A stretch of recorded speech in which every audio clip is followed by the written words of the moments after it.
Ikwento ko na rin yung sa Hulo. May na-experience ako dati doon na tropa namatay ng kabila. Naging rido na nila na gumanti yung mga kapatid, kamag-anak. Kaya siguro yung dahilan na medyo maano na sa Hulo, peaceful na sa Hulo, kasi marami na tayong mga brother tausog doon na sundalo, sir. So ganun pala siya, no? Example, kasi marami na nga, di ba? So operating, yung mga sundalong tausog doon, kasama sa operating troops. Yes, sir. So, example, napabakbak ngayon yung tropa, namatay yung isang sundalong tausog, yung buong angkan niya, Gaganti sa mga, sir, nakalaban. nakalaban, sir. Ganun pala yon. So habang dumadami pala yung tausog na sundalo, mag-iingat ngayon yung kalaban, ganon? Parang ganun, sir. Kasi, paunti-unti na yung area nila, di na sila makapunta doon sa area ng namatayan kasi galit na yun sa kanila, sir. Gaganti sila, sir. At walang tigil na gantihan yan, ganon? Yes, sir. Yung pala yon na ang laking epekto pala pag huwag naman mangyari na mamatay, di ba? Pero kung talagang may namamatay na sundalo na tausog, igaganti sila ng... May nangyari na yun, sir, doon sa Hulo. Example mo nga, huwag mo ba lang pangalanan? Sa 45 din ata yun, sir. Namatay, naambus, sir. Di siguro nakilala na mga kabila doon na tausog. Tapos namatay, sir. Na naging karido na nila yung pamilya na namatayan, sir. At talagang kahit sundalo na yung angkan nila na, di ba, ikaw ngayon, sundalo ka na. Kung hindi na masamang pagkakataon, mamamatay siya. Ang normal kasi, tanggap ng pamilya dahil kasama sa sinumpaang tungkulin yung mamatay, di ba? Yes. Pero yung doon kasi pala, Yung dahilan ng pagkamatay, sir. malaking bagay pala yon. Yes, sir.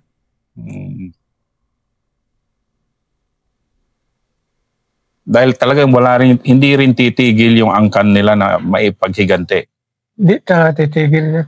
Pero ang hirap nun, ambush yun. Hindi mo naman mapili yung hindi mo naman mapili hindi mo naman alam na may tausog doon na kasama. So, example, di ba?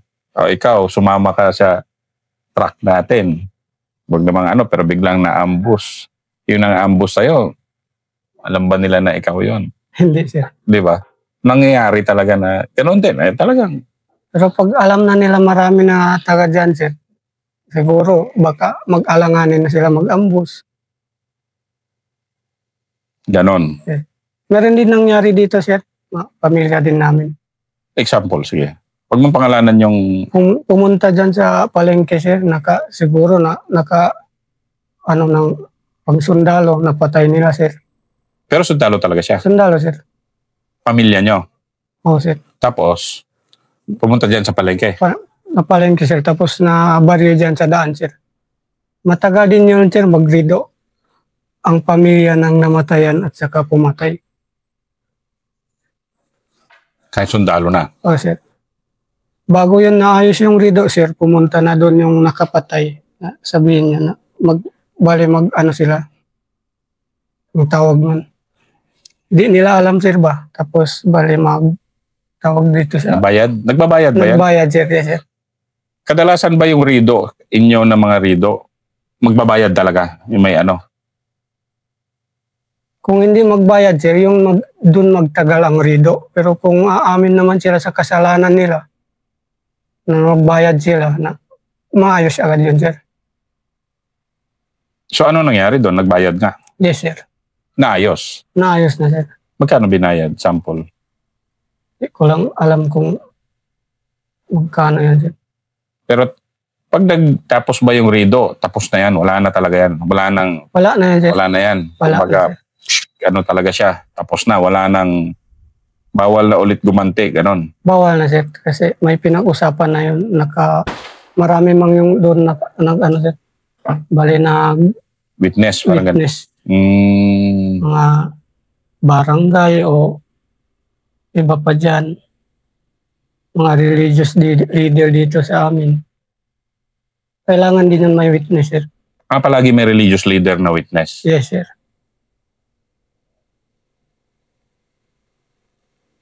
Ganun pala ang Rido. O sige, punta naman, balikan nga natin yung ganti. Yung ganti naman na, kasi galit yun eh. Mabigat na galit yung ganti. Kahit siguro, kung ganti ba, kailangan bang jihad ka, mujahidin ka, o ganti lang talaga yung gagawin mo? Ang ganti, ang nagsimulan sa pagpasok sa loob, ganti, sir. Ganti, sir. Marami talagang ganon. Yes, sir. Tapos nagtagal na sa loob dahil sa jihad na, sir. Explain mo nga yun kasi marami yung, lalo na kapwa natin, kapwa mo sundalo ngayon, ako retired na. Maraming ganon eh, yung, para NPA kasi, NPA, maraming pumapasok mag-NPA dahil sa kahirapan o na ano sila, naloloko rin sila naman nagre-recruit na NPA na maganda ang buhay sa loob. Pero nagtatagal sila ng mga NPA dahil na indoctrinate din sila na sila nga yung sundalo ng bayan, ganyan-ganyan. Dito kasi, sinasabi mo ngayon, marami yung pumapasok na busayap o lawless man o ano man dahil gusto maghiganti. Pero talaga nagtatagal sila dahil... Sa jihad, sir. Ikwento mo ngayon, paano yan? Kasi doon sa loob na, tinuturuan na yan, di ba? Yes, sir. Example, ikwento mo nga. Yung pagpasok na, yung mga, sir, naging pumunta na sila sa loob, sampo na namatay yung mga pamilya nila. Di natin alam na tropa ba o sino man yung pumatay sa kanila. Kahit sino naman din, di ba? Tapos, anong mangyari nun? Bali, pumasok na sila sa loob, pero gusto nila magiganti. Nagtagal din sila doon sila dahil sa jihad na ipaglaban yung relihiyon namin, sir. Meron bang ganon na kung nahiganti, tapos ng paghigante niya, alis na siya, meron bang ganon din? O kadalasan talaga, kahit nakipaghiganti na, doon pa rin siya? Doon pa rin, sir. Dahil lang sa jihad? Dahil na sa jihad, sir. Kasi ang jihad, sir, kung napatay ka na, tawag sa iyo jihad, diretso ka makapasok sa paraiso, sir. Kung baga, sa amin yan, sir, kung napatay ka ng sundalo, hindi ka nahugasan, sir. Kung anong suot mo na ngayon napatay ka, diretso ka na ilibing, sir. Ganon yung ritual nyo? Yes, sir. Tawag doon, sahid, sir. So talagang pag namatay ka, yun na yun. Yun na mismo suot mo, yun na doon ka na ganon na rin yung paglibing sa'yo? Ganon na, sir. Pero pag normal napatay dito sa amin, sir, paliguan ka pa, balutin ka pa ng puting tela sa kailibing. Pero pag sa sinatawag nila na sahid, sir, kung anong suot mo, ganun na talaga kailibing, sir. Meaning yun yung respeto ang binibigay sa'yo na, respeto kasi yun, di ba? Yes, sir. Yung normal, kunyari namatay sa matanda o namatay dahil may sakit, nadisgrasya sa motor o sakit, babalutin yun ng puting tela. Yes, sir. Paliguan pa yun, sir. Paliguan pa yun. Pero yung sahid, diretso na talaga, sir. Kahit dugo-dugo, ganyan. Dugo pa. Kung ano talaga ang suot niya, sir, yun talaga, ilibing diretso. Yun ang ano pala niya? Yung kaanuhan ng jihad, sir. Ng jihad? Yes, sir. So yun ang, and lahat ng karamihan, masabi mo bang karamihan ng nasa loob, ang kanilang sa sarili nila ay, pagtingin sa sarili nila ay jihadist sila? Yes, sir. Masabi mo ba yun? Yes, sir. Kasi galing ka Albarca, nakakasalamuha mo ang mga, kahit ba mga abusayap, yan, dumadaan-daan sa inyo noon, nung bata ka pa. Kahit ba yung mga abusayap na dumadaan-daan sa inyo, nakikitulog sa inyo dahil di nyo naman mapigilan dahil taga doon kayo, sila rin ba? Kasi ang perception na abusayap ng publiko, masasamang tao lahat, di ba? Sa kanila ba, sa pagkakakilala mo, pagkakilala nila sa sarili nila, jihadist sila? Yes, sir. Jihad yung pag-ano nila sa sarili nila, sir. Pero yung sa amin din sir, na yung iba dyan na mag-kidnap, para magkapera lang, wala na yun sa utos ng ano sir, sa, wala na yun sa jihad sir. So hindi na jihad yon. Hindi na jihad yan sir. Pero sige, sample Kung lang. ang sample ng jihad sir ay paglaban mo yung relihiyom mo, yun talaga ang jihad sir. Kung may papasok dyan na sa mga lugar mo, tapos inaapakan yung mga, kung may paaralan dyan na sa Arabic at mosque dyan na inano nila, sinira nila o pag ano nila, tinirahan nila dyan, yun talaga yung jihad sir. O sige, babalikan natin yung isa-isahin nga muna natin mamaya yung mga violation para lang sa kapwa mo sundalo ngayon ay matuto sila, di ba? Pero sa jihad muna tayo. Ibig sabihin pala, yung isang Abu Sayyaf na gumawa ng masama, nag-kidnap, nag-extortion, na pumatay na walang rason-rason, hindi na siya jihad. Hindi na sir. Pero maraming ganun. Maraming ganun sir.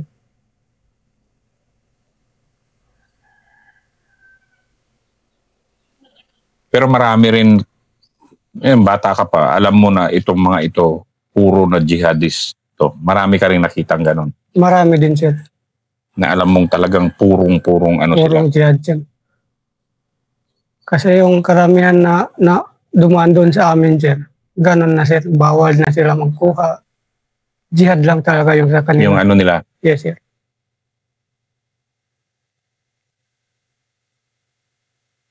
And kayo na mga kabataan noon, nakikita nyo silang ganun. Parang sila yung mga bayani nyo, ganun. Ganun, Ano ka na, balikan natin yung bata ka doon. Lumaki ka sa Albarca eh. Iba yung Albarca, ibang level. Parang Patikul yung Albarca, di ba? yes sir. O, galing nag-operate ka sa Patikul. O, alam mo yung sulo.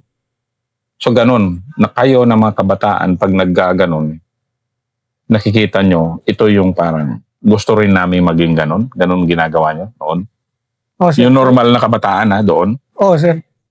Kasi pag alam na ng mga kabataan dyan na ipaglaban nila yung tama, gusto talaga sasunod sa kanila, sir. Kasi karamihan doon dati sir, mga bata din man, sir. Yung sumasali sa Yes, sir. mga grupo. Bata dahil hindi na rin nakapag-aral, ganyan. Oo, sir. Tapos yun na rin lang nakikita na gano'n na mundo. Oo, sir. Yung iba, pinsan yung nagganti, pinsan ng commander, kamag-anak ng commander, kaya pumunta na siya doon, tulungan na nila yung ano nila. Yung kamag-anak nila na gustong gumanti, gano'n. Yes, sir. Basta ang sinasabi mo lang, marami pumapasok dahil sa ganti, pero nagtatagal dahil sa jihad. Sa jihad, sir. O sige, punta na tayo ngayon na sundalo ka na. And itong mga sasabihin mo na ito ay para sa mga kapwa mo na sundalo. Ako, dating sundalo ako, ngayon sundalo ka. Sundalong yakan ka. 45 IB yan. Nandito tayo sa dating, lapit ng Albarca sa inyo, di ba? Yes, sir. Ang Albarca, hindi pa ganun ka, hindi pa tapos yung gulo dyan. Nasabi mo nga kanina, nandyan pa yung mga naiwan nga ng mga tangke de guerra ng Marines na hindi na ma-recover. Ngayon kasi, anong advice mo? Yan, ano yung mga advice mo sa mga sundalo?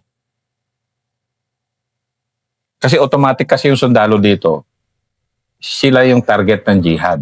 Yes, sir. Pero ang jihad naman kasi ay ipagbawal yung magsamba kayo sa religion nyo, Okay. agawin ang lupa nyo. Ano pa yung mga ibang reason ng jihad, di ba? Abusuhin yung Abusuhin yung mga kababaihan. kababaihan. Oh. Granting. Wala nang ganon yung sundalo. Wala na, sir. Example nga, di ba? Ikaw ngayon, di ba? Dito, mag-isa kang yakan dito ngayon di ba? Yes. O granting meron ka dito mga katropa na, ito, master, ito yung gawin natin para hindi tayo yung target. Wala din naman ako na kikita tropa dito, sir, na gano'n. Kahit bago ako. Kahit magsimba din ako, sir, araw-gabi, okay lang man sa kanila, sir. Wala naman talaga na, di ba? Yes, Walang ganon di ba? Professional na. So, di ba? Para ba't pa kami yung target ng jihad ngayon, di ba? Dahil hindi naman yung, di ba, ano to ngayon eh, parang advice mo na sa ano kasi, hindi naman, ba't ang sundalo ang target ng jihad? Eh, hindi naman niya ginagawa na yung tatlo na yun. O, pinipigilan ka ba magsamba rito? Hindi. Hindi naman, sir. O, di ba? Tapos, nang aabuso ba? Hindi naman din. So, ang inaano natin ngayon, na paano para babawasan na yung ganun na... Ano ko lang, sir, i-maintain na natin yung ganun, sir. Tapos, pag pupunta tayo sa mga sityo dyan, kung saan-saan. Kasi lahat ng sityo dito, sir, may madrasa, paaralan sa Arabic, sir, at moske. Huwag talaga, sir, magtambay, lalo na sirain yung mga libro, pasukin ng mga moske na madumi ka. Kahit kami, sir, na Muslim, pag magpasok kami sa moske, tawag nun mag-udo pa kami, mag-ayil, hugasan pa yung mga kamay natin. Kamay namin, sir, kahit bagong ligo kami, sir. Bagong ano? Kahit bagong ligo kami, sir. Maghuhugas ka pa rin? Maghuhugas din kami ng kamay, sir. Bago kami pumasok sa moske, sir. Sige, ikwento na nga natin yung mga bawal. Ha? Kasi halos ulitin natin yung doon kanina. Yeah. Sige, ano yung mga ginagawa nyo, pagdadasal, at ano yung mga bawal na gawin? Like, sabi mo, sir, pag nagsasamba kami, bawal yung maingay na video. Okay, yung mga ganon. Pwede ba isa-isahin natin yon para sa kaalaman na ng mga tropa? Yan. Yung pagsimba namin, sir, 5 times a day. Nagsimula yung sa araw kami pag sa araw kami magsimba, magsimula sa alas 12, matapos mga 30 minutes, minsan 15 minutes lang, sir. Yung pinakamatagal lang siya yung Friday. Abot ng 30 minutes o 1 hour. Pag sa iba, malaking mosque, sir. Okay. Sige. Well, mga basic tayo Ang sa Kristiyano, ang tawag dyan ay pari. Sa inyo, anong tawag? Ustad, sir. Ustad. Yes, sir. Okay. Sa Christian, ang tawag ay Biblia. Basic lang tayo Basic lang muna tayo. Pang elementary level nga ito. Sa Christian, Biblia. Sa inyo ay Quran, sir. Quran. Okay. Yung Biblia, kadalasan nakasulat sa English at Tagalog. Sa inyo, bawal kailangan siya nakasulat sa Arabic language, sir. Kailangan Arabic lang siya, di ba? Meron din, sir. Meron na rin ba natatranslate na? Meron na rin, sir. Pero yung original talaga, sir, na Arabic language siya. Pero ang tinatawag nung nakatranslate, sir, doon na yan kinukuha, tapos i-translate nila sa mga tawag nila mga hadith. Yan, sir. Okay. Yung Biblia, nandoon sa church. Of course, yung Biblia, sagrado yan sa Kristiyano. Ganon din ang Quran. So, ano mga bawal gawin sa Quran, lalo na yung mga Kristiyano na papasok sa loob ng masjid. Ang mosque, ang tawag ay masjid. Ano yung mga bawal gawin sa Quran? Huwag talaga maapak-apakan, sir. Okay. Huwag na punitin. Kahit kung pwede, sir, kahit magpasok sa mosque, sir, pag Christian. Bawal. Bawal talaga, sir. Lalo na pag nakainom, sir. Tapos mga nakatsinelas pa pumunta, sir. Ay, ganon. Kahit hindi kami magdala ng tsinelas sa loob, sir. Pagpasok nyo, lahat nakapapa. Yes, sir. Tapos kailangan malinis kami. Bago yung damit namin, walang dumi. Walang shorts, ganon-ganon. Yes, sir. Sa mga babae, anong suot dapat? Yung babae dapat tulad ng kanina, hijab. Yun ang Oh, sir. Bawal yun naka-sleeveless, ganyan-ganyan. Bawal, sir. Kumbaga, ito pang elementary level. Kumbaga, isipin natin yung mga wala pang background, di man lang nakapunta taga Luzon o taga Visayas na kahit nga taga Mindanao na hindi pa man lang nakapunta dito. Yun yung inaano natin yung mga basic ngayon. Pagsamba nyo, ano pa mga bawal? Bawal maingay? Bawal, sir, mag-ingay. Sa amin, sir, ang turo sa libro namin, kahit magbasa ng Quran, pag oras magsamba, bawal talaga, hindi pwede magligtas. Paano na yung mga kanta, sir, video, okay? Bawal talaga. Bawal yun. So kunyari, dito kasi may mga kapitbahay na iba na Kristiyano. Yes, sir. Kung minsan Kristiyano, talagang anong ginagawa niyo? Pinapababaan lang yung, 'di ba? Babaan talaga yung volume para hindi kayo madisturbo at pagrespeto sa inyo habang nagdadasal, ganon. Pwede ganun, sir, na para di marinig ng nagsisimba. Pwede naman yung tigilan, sir, ilang minuto. Ilang minuto lang Yes, naman sir. yon, di ba? Yun ang pinakamaganda, tigilan mo na lang. Yes, sir. Pero napakalaki pa lang Pagkatapos nun, sir, kahit okay lang man, kahit malakas, wala naman nagsimba, sir. Pwede na yun, sir. Ganon, walang problema na yun pag wala nang nagsimba. Yes, sir. Pero malaking violation din pala sa inyo yung magdala ka ng sapatos sa loob ng moske. Yes, sir. Ano pa yung mga bawal? Bawal sa inyo kumain ng baboy, syempre. Yes, sir. Pero yung kapitbahay nyo dito Muslim, na Kristiyano ay may alagang baboy, paano nangyari yun? Kunyari, dito sa Lamitan, hindi naman maraming Kristiyano dyan. Chabacano, marami na di ba? Isabela, lalo na. Paano yun? Paano ginagawa niyo pag ganun? Umiiwas kayo? Umiiwas na lang, sir. Umiiwas na lang. Sige. Ano to education kasi to eh. Ano pa yung ikinagagalit nyo? Yung may kapwa kayo na pipigilan kayo magsamba, ganon. Yes, sir. Ganun talaga. Ikwento mo ngayon, gaano kayo kagalit pag ganon? Yung galit namin, sir, pag may pumipigil sa amin na magsamba, kumbaga, handa kaming doon, sir, mamatay doon para lang kami, tawag nun, mapayagan lang kami na magsamba. Kunyari, ako ngayon, example, sabihin ko, Ajid, bawal ka magsamba. Ngayon, Biyernes, huwag kang pumunta. Hindi ko naman sa gagawin yun kasi nga dito nga sa mga kampo natin, may mga moske na, di ba? Oo, sir. Talagang yun sa'yo, sobrang galit talaga yun. Kasi hindi namin sundan ng utos ng Allah sa amin dahil sa isang tao. Pwede namin, sir, ibalikan yun, sir. Kasi malaking kasalanan sa amin, sir, pag hindi ka nakasimba na isang day, sir. 5 times a day, sir. Malaking kasalanan yon. Yes, sir. Pero hindi nyo naman nagagawa lahat yon. Kumbaga, kung nagta-travel ka, gano'n, o nag-ano. Kung magta-travel, sir, pwede yung palitan. May yan lahat, sir. Gagawin mo pa rin. Yes, sir. Ano pa, yung talagang matindi na bawal talaga. Yung mga bawal talaga, sir, yung mga babae dyan. Bigla ka lang pumunta dyan, tapos tulad ng biro ng mga ibang tribo, kawakan, makita nila. Kunyari, dito tayo ngayon sa taas, di ba? Dito tayo sa UP, Kayapukan, baba ako, kunyari, isang real talk to, isang tropa na kursunadahan niya yung babae na nandyan ngayon sa palengke, dyan sa tipo.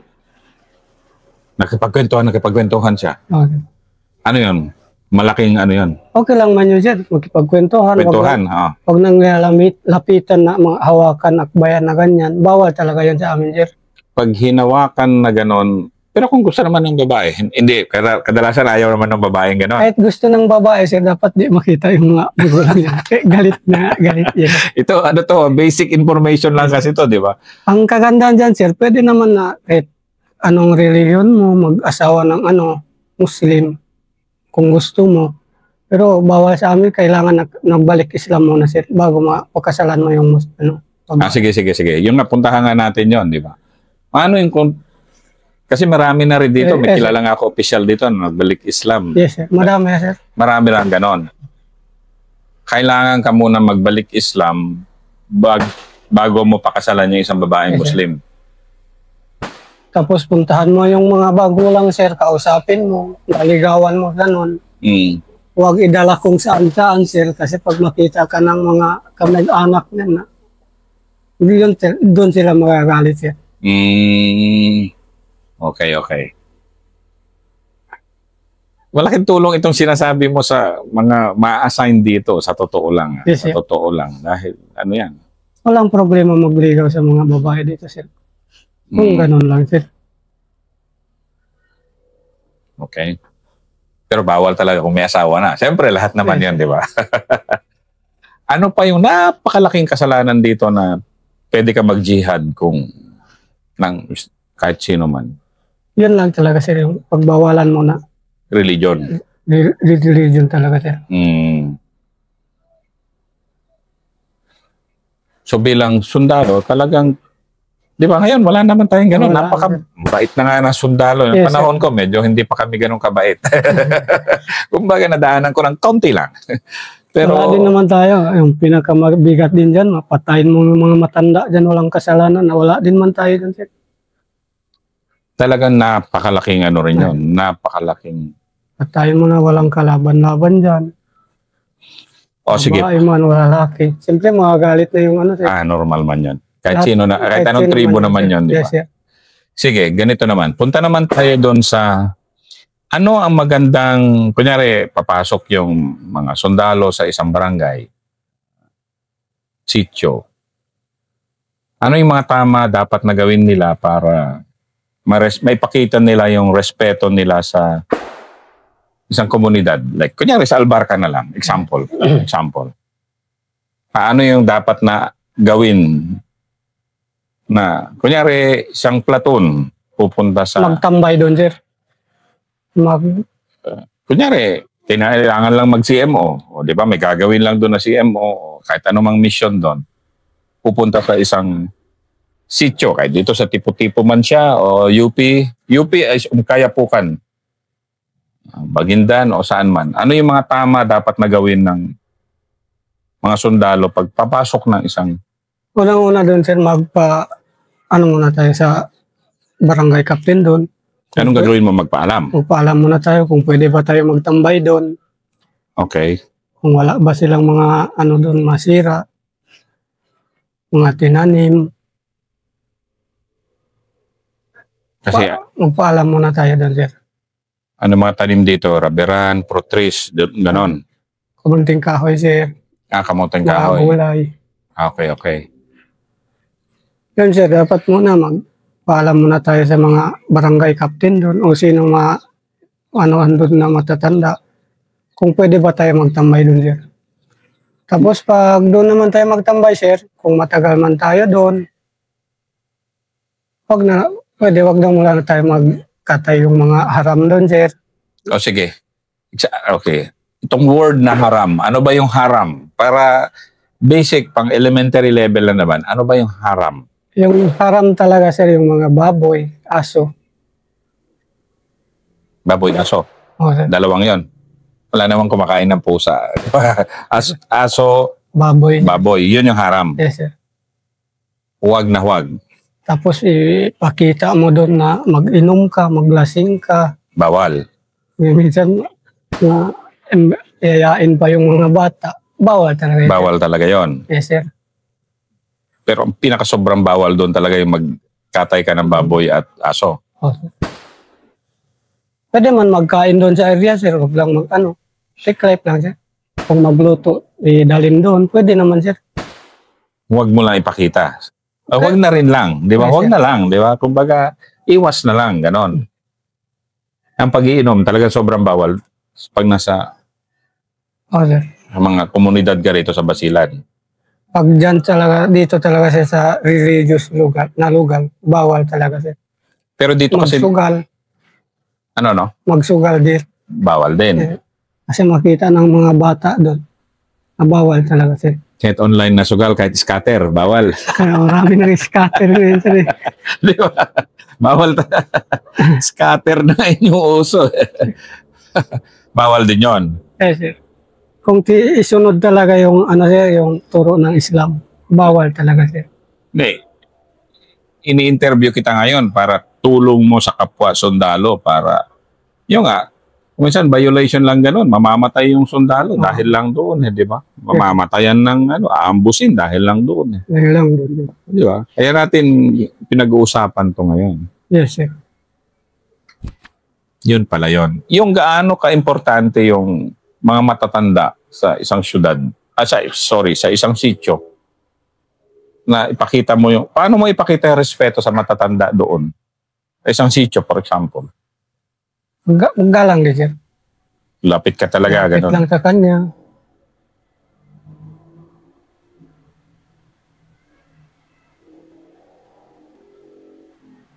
ang normal na yakan, kung bigyan mo ng respeto, okay din.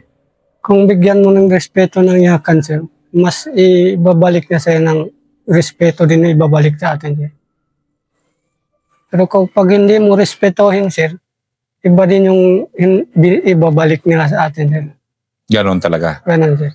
Parang tausog din, di ba? Yes, sir. Magkapareho lang yung style. Yes, sir.